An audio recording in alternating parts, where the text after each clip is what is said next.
Yes! Finally, Uprising's mine.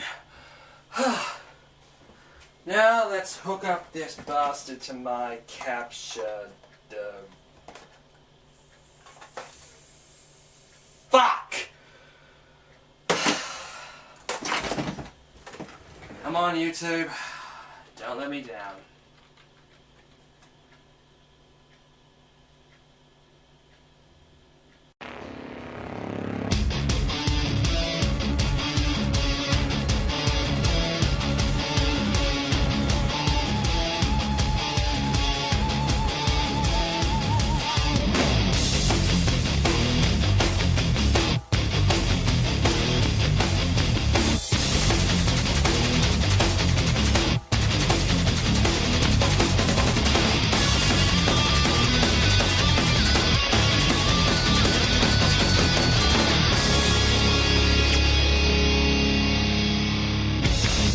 One of the most anticipated 3DS titles has finally arrived, Kid Icarus Uprising.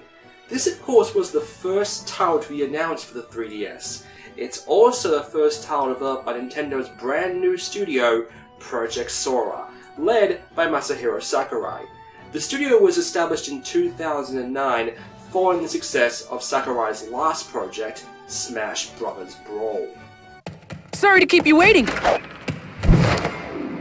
Booting up the game, you immediately realize that Pit and Palutena have regained their Smash Bros. Redesign, obviously seeing as both these games were developed by Sakurai. Not to mention the graphics look incredible. At first glance, you may think you were playing a tiny GameCube. When it comes to the 3D options though, I would strongly recommend turning it low or even off due to the fast-paced action of the game. Gameplay is of a run and gun with you controlling Pit with the slide pad, aiming with the stylus, and holding L to fire. You can rearrange the controls, but the default setting is probably the best option you have. The dubbing is quite good and the conversations that transpire between Pit and Palutena are actually quite humorous. The problem is there can be way too much talking at times and it can be drowned out by the signs of gameplay. I also got a chuckle out of all the references to the original 25-year-old game up to the I'm finished death screen. Each level sees Pit starting off flying through the sky shooting down the enemies. After that is done we go to the land controls. Using the stars you're able to move the camera in all directions. This can lead to problems as Okay. The biggest flaw when it comes to Kid Icarus Uprising is its controls. The way the controls are laid out can cause your hand to become really sore. Fortunately, Nintendo rectified this by packing in with Kid Icarus Uprising the 3DS stands. A stand! This is merely an easel to place your 3DS on. This, alongside the short 5-hour battery life, makes me think Nintendo has lost the grasp of what a handheld is. Circle Pad Pro compatible. Huh.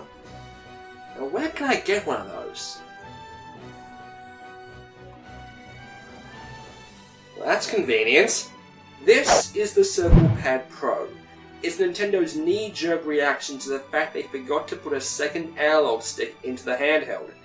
And it was either this or release a new version 6 months after its initial release. And who do you think they are? Sony? The problem with the Circle Pad Pro is after inserting it into the carrier, your handheld becomes really big and bulky. My god, my 3DS evolved into a Game Gear. But besides the additional slide pad, we also get 2 additional trigger buttons, essentially turning our 3DS into a 360 controller. Which makes me wonder how they're going to implement this all in a 3DS Lite version.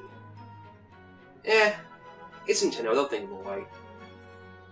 Biggest problem is, this black piece of plastic blocks access to the stylus and cartridge slots. But despite its minor flaws and bulkiness, the Circle Pad Pro feels amazing in my hands, and it'll be great for titles like Monster Hunter 3G and 4. I just wish I could say the same for Kid Icarus Uprising. as the Circle Pad Pro only gives us a left-handed option. No dual analog aiming.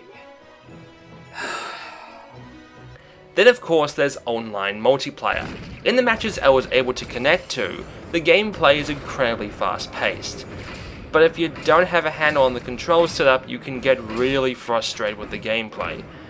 Another thing dual analog could have greatly helped. Most matches I did have were people from Japan, and boy do they know how to play.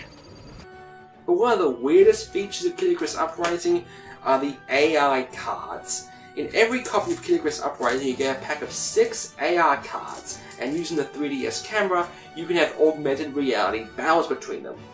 Additional cards are available at Club Nintendo and special events.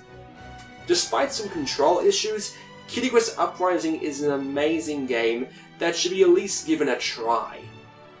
The burning question though is, why did it have to be on the 3DS? What was it about this game that just screamed being on a handheld? In fact, doesn't Uprising's gameplay remind you of something? The gameplay is almost exactly like Sin and Punishment on the Wii. In fact, if Nintendo is going to keep this run-and-gun style with Pits, Treasure would be the perfect developer to make new Kid Icarus titles while Sakurai and his team work on Brawl 4. One last thing. I ask everyone who owns a 3DS, hell, anyone at all, to buy this game. Kid Icarus deserves to come back. And I'm not gonna see Pit go away again due to poor sales. No, sir! No! What?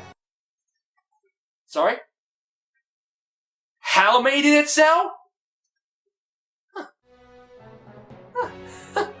Well, looks like Pit's in good hands. I'm Enigma, and see you next time.